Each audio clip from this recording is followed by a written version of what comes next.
de lui. Cela sous-entend qu'il n'a jamais été chrétien.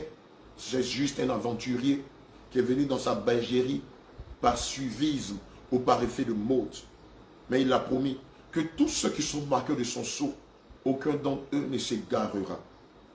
Il a dit, veillez sur votre sanctification. Veillez davantage sur votre sanctification. Faites attention à tout. Il a dit, faites attention à tout. Faites attention à tout. À tout. Je dis bien à tout. La sanctification sans laquelle nul ne me verra. J'y tiens. J'y tiens. Mettez l'accent sur la sanctification. Mettez l'accent sur la sanctification. Sanctifiez-vous davantage. Sanctifiez vos cœurs. Sanctifiez vos pensées. Sanctifiez votre entourage. Sanctifiez ce que vous mettez. Que tout soit saint et décent. Que tout soit saint et décent. Saint et décent. Bien-aimé, lorsque le Seigneur parle de sanctifier son entourage, le Seigneur est en train de dire ici que tout ce qui règne dans votre milieu, vit dans votre milieu, doit être sanctifié. Tous ceux qui vivent dans votre maison doivent être sanctifiés. Si vous avez une entreprise, veillez à ce que ceux qui sont dans votre entreprise marchent dans la sainteté. Dans l'environnement dans lequel vous êtes, vous devez veiller à ce que tout soit saint, que tout soit conforme à sa sainteté. Alléluia. Vous allez à l'école, votre tenue vestimentaire doit être liée à la sainteté. Vous allez au service, votre tenue vestimentaire liée au service doit être liée à la sainteté.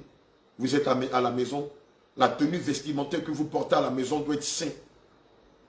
Vous allez au marché, ce que vous portez pour aller au marché doit être sanctifié.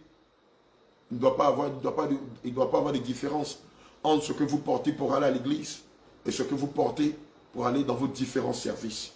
Bien-aimé, le livre de 1 Timothée 2, verset 9 à 10 déclare ceci. Je veux aussi que les femmes, vêtues d'une manière décente, avec pudeur et modestie, ne se parent ni de tresses, ni d'or, ni de perles, ni d'habits somptueux, mais qu'elles se parent de bonnes œuvres, comme il convient à des femmes qui font profession de servir Dieu. Bien-aimé, ici, la femme, c'est l'Église, c'est l'épouse de Christ.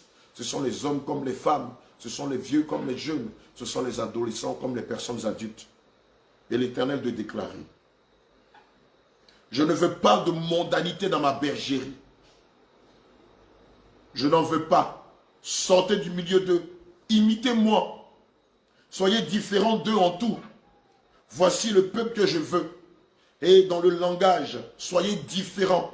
Bien-aimés, le Seigneur ne veut pas des chrétiens qui ont un langage mondain, un langage de la rue, un langage terre à terre, un langage qui frie le banditisme ou le voyeurisme, un langage qui frie le gros braïsme, un langage noussi. Non, le Seigneur n'en veut pas. Même si tu n'es pas à l'école, parle normalement, mais n'est pas un langage de rue, n'est pas un langage qui frise le banditisme ou le voyeurisme. Nous sommes des ambassadeurs de Christ et non pas des ambassadeurs de la rue. Et le Seigneur a insisté là-dessus.